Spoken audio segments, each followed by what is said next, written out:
Welcome to this safety information program of the Doel nuclear plant. It offers an overview of our site fundamentals, the regulations that you as a contractor must know and apply in order to work safely and responsibly.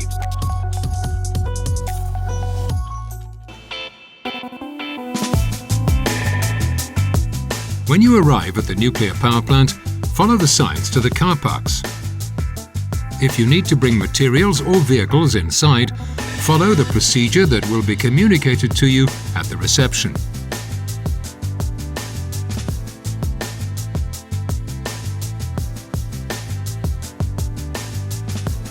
You proceed to the first floor of the entrance building to complete the required formalities.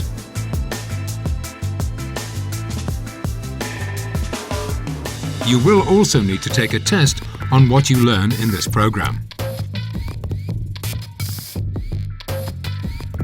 If you pass, you'll receive your access badge. Your workday starts here, at the ground floor of the entrance building. You closely follow the security instructions. Devices that allow you to take pictures or videos are not allowed.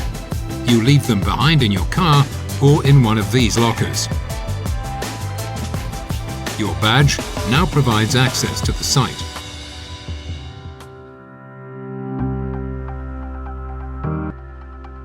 The whole site breeds a strong safety culture, but it can only remain intact and effective if you too are unconditionally committed to it.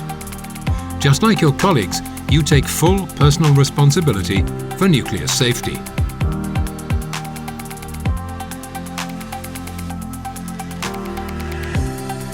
There's no room for complacency or indifference.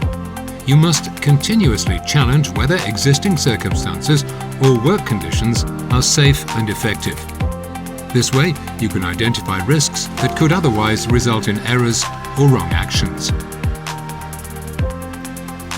A safe work environment also relies on mutual respect and trust. That too is expected from you.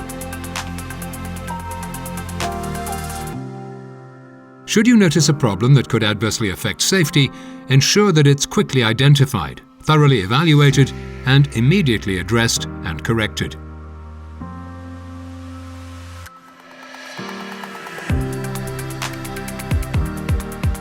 Everyone should feel free to raise safety concerns or doubts in an open culture.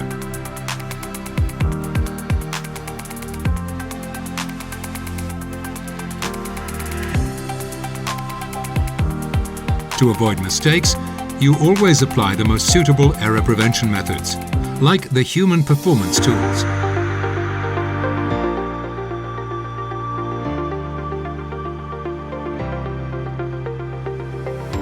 Everywhere on the site, you must always wear your badge visibly on your clothing. The badge is strictly personal. You never lend it to someone else, and you never share your code.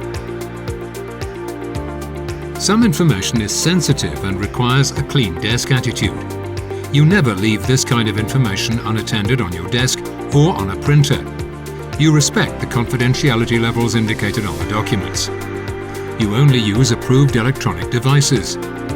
This applies to PCs, laptops and tablets, but also to external disks or USB sticks and software. Don't leave your PC unattended unless you log off first.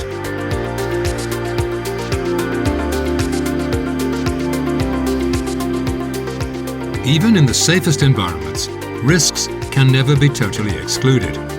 Therefore, it's crucial to remember this telephone number, 4444.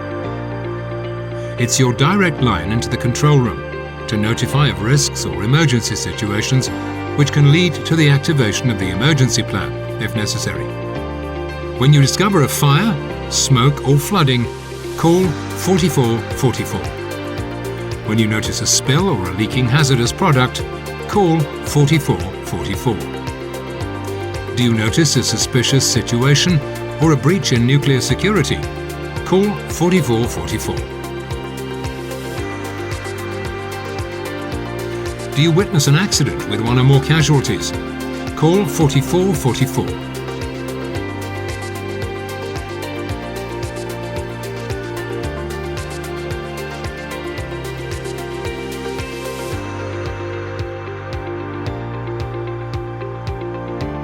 Note that the medical service is located on the second floor of the entrance building.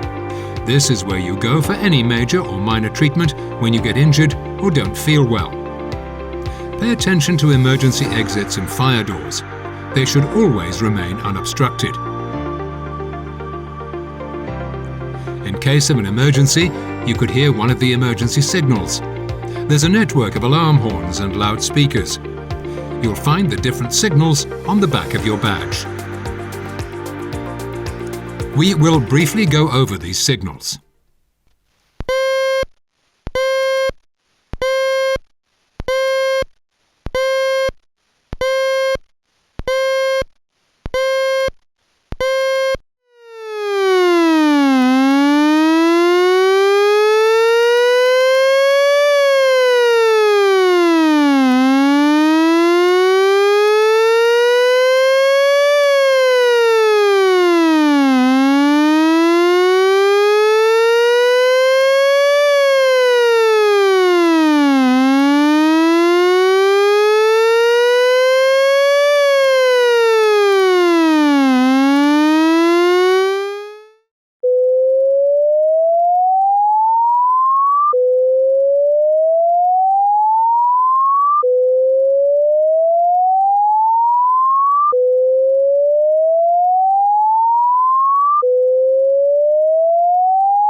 In your daily work, there are risks that can be eliminated by applying a number of basic rules.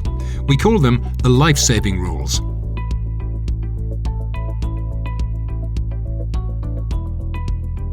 Never walk under a load, and never remain under a load. When feasible, the area must be fenced off so that no one can move into the risk zone. Keep your distance from the trajectory of a moving vehicle or machine.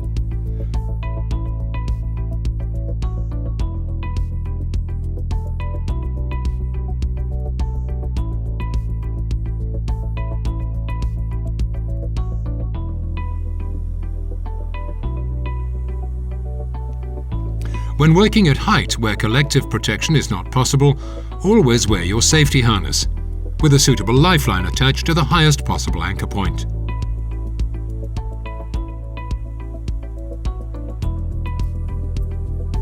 Only enter a trench if appropriate wall supports are in place to keep you from getting buried. Before entering a confined space, check whether continuous monitoring of the atmosphere is provided during the whole intervention, and supervision is always required.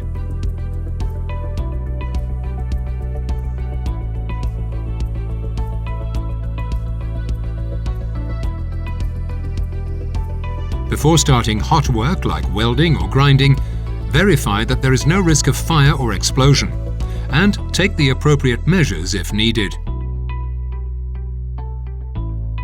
Before starting work, make sure that all forms of energy are removed: mechanical, chemical or electrical energy, pressurized fluids, and so on. Do not use your phone or other communication device when driving. Never drive or work under the influence of alcohol, drugs, or other narcotics.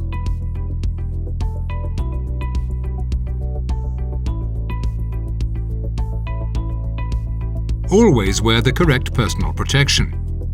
The requirements are indicated near the entrance of rooms and/or on the work permit. In technical areas and construction sites, it's mandatory to always wear safety shoes, a safety helmet, and safety glasses.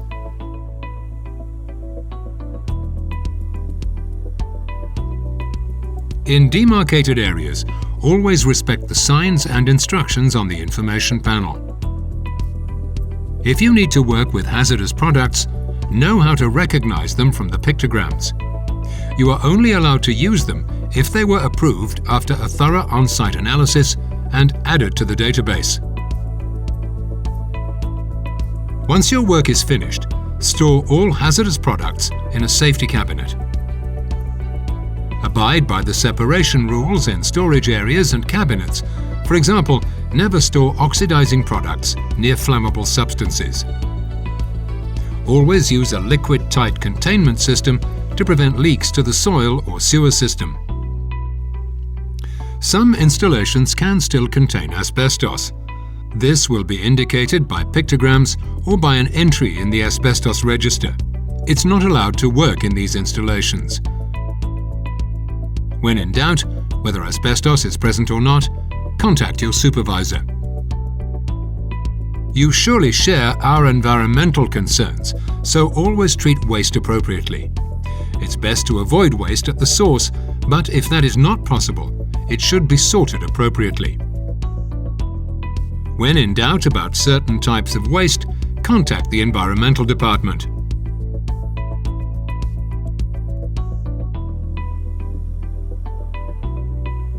To exclude water or soil contamination, never pour products in the sewer system. Liquid-tight containment boxes will avoid potential leaks. In case you're faced with a leak, immediately notify your supervisor.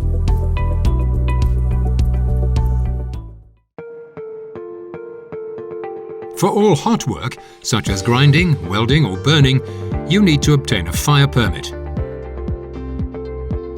Fire extinguishers must be picked up at the local warehouse.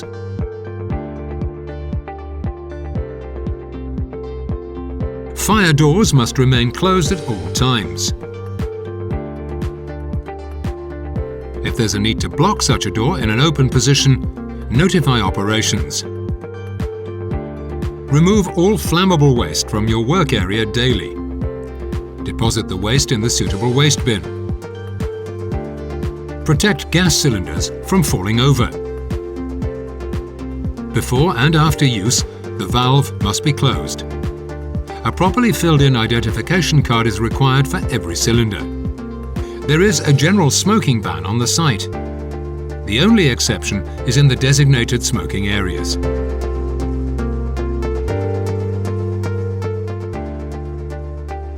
For all work in the installations, a valid work permit is required.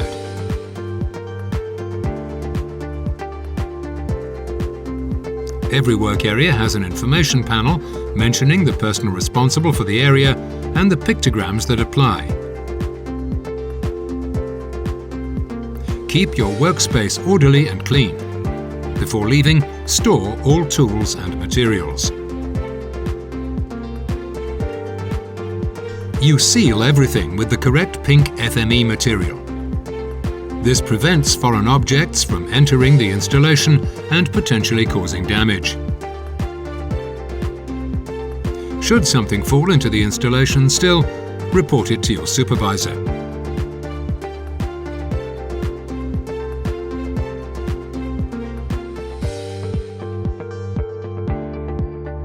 When using carts in areas with safety equipment, identified by this pictogram, always apply both brakes. Keep a distance of at least 1 meter from the safety equipment.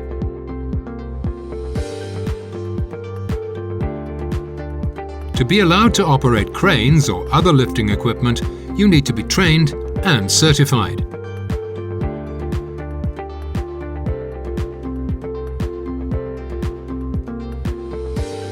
Some tools or equipment also need to be certified before you can use them.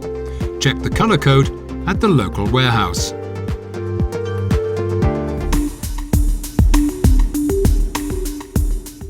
In the controlled area, it's important to strictly follow all procedures and never improvise in order to avoid all risk of contamination or radiation.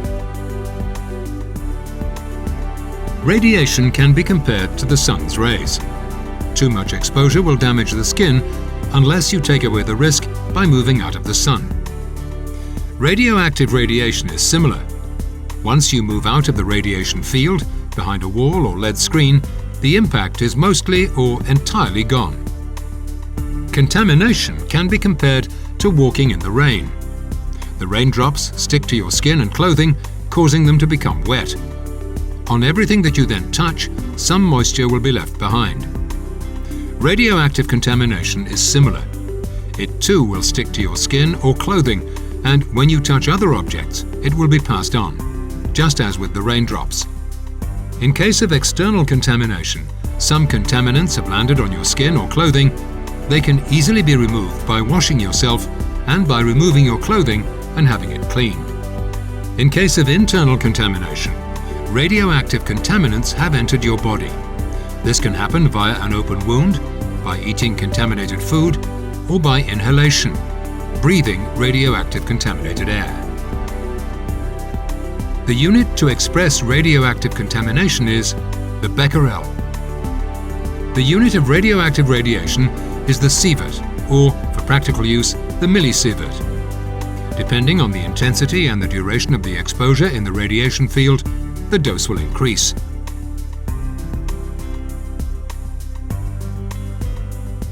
In Belgium, the maximum dose that you're allowed to incur was determined by law to be 20 millisieverts per 12 months. Within Engie Electrabel, it was decided to halve this maximum dose. In the nuclear plants of Doel or Tihange, you're not allowed to incur more than 10 millisieverts per 12 months.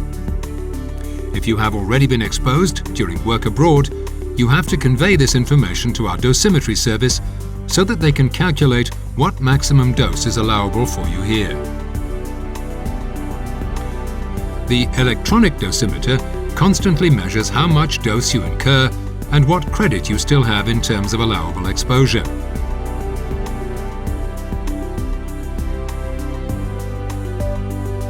The TLD or OSL dosimeters allow for long-term monitoring.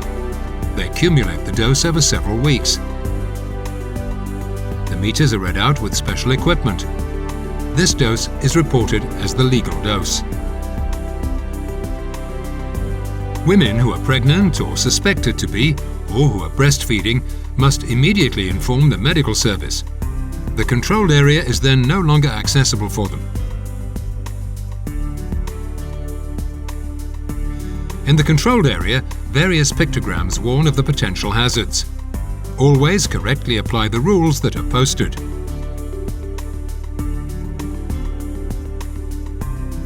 This concludes the overview of the most important rules to work safely at the Doel nuclear plant. You will need this information to pass your test. Thank you for your cooperation.